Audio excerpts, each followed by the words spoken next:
Кыргыз жигиттери кайрадан пакистандыктарды сабашты. Бишкекте белгисиз адамдар Кыргызстан эл аралык университетинде окуган пакистандык студенттерди сабап кетишти. Окуя түштөн кийин республикалык көчөнүн боюнда жайгашкан биздин жатаканалардын биринде болгон. Биздин студенттер азык-түлүк сатып алуу үчүн жакынкы дүкөнгө барышкан. Жолдо аларга жергиликтүү балдар жабышып алып, телефондорун берүүсүн талап кылышкан. Биздин балдар баш тартканына карабай, алар студенттерди сабай башташты.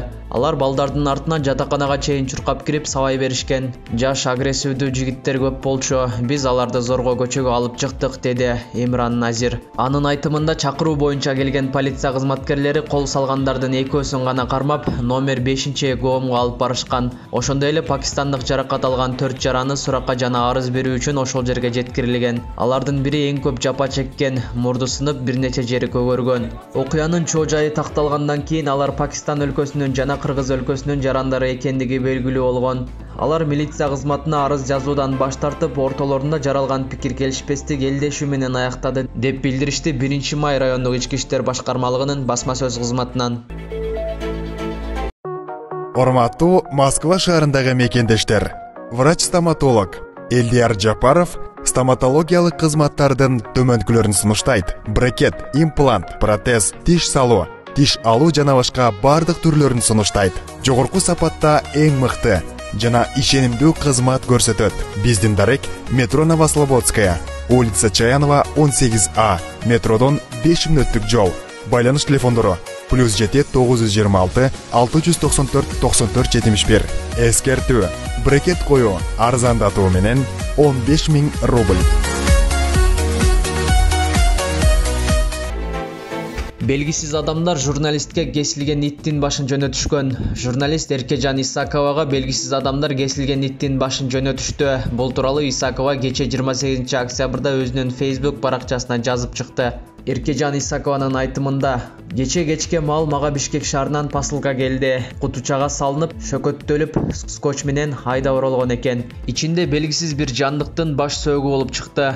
Эми мындай туугандар, чынында көзүм көрүп, кулагым укканды, анын ичинен элдин көйгөйүн, өзүм жашаган коомдогу болуп жаткан туура эмес көрүнүштөрдү, коррупция аралашкан иштерди, саясий өңүттөгү сын пикирлерди коомчулукка, социалдык тармактарга блогер катары ачык билдирип жүргөнүм чын. Баш кесмек бар, тил кесмек жок демекчи. Мен муну менен позициямдан кайтып калбайм, же коркуп калбайм. Болгону кыз кишиге ушундай нерсе жөнөтүү, ушундай мамиле кылуу туура эмес деп ойлойм. Барыбыз бир гана улуу Аллах Тааланын алдында гана алсыз. Жараткандын алдында гана күнөө кылуудан коркушубуз керек, жана мыйзам алдында гана жооптуубуз. Бул көрүнүш мага эмес, коомчулук болгон коркунуч.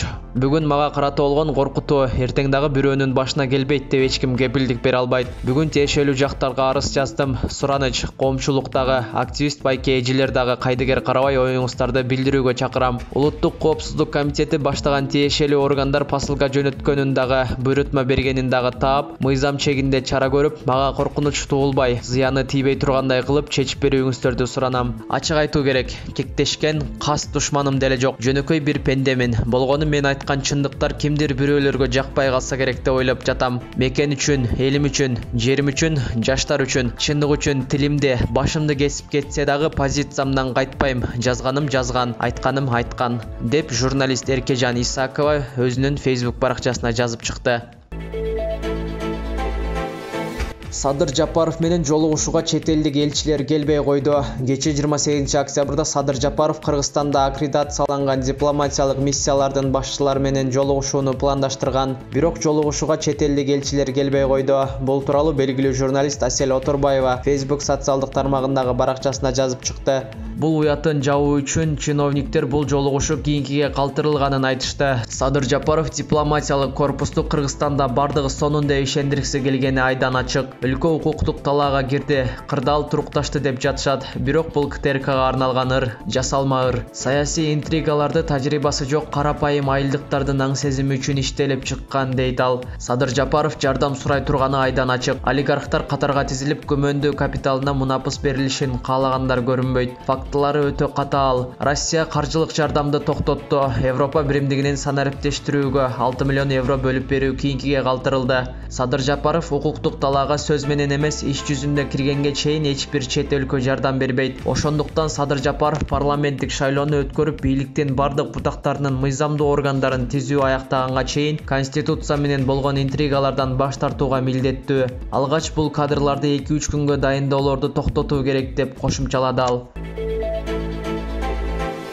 Хабиб Нурмагомедовдун тренери мушкердин спортко кайтып келүүсү мүмкүн экенин айтты. Америкалык машыктыруучу Хавьер Мендес өзүнүн орусиялык аралаш стилдеги мушкери Хабиб Нурмагомедовдун спорттон кетүү чечими боюнча комментарий берди.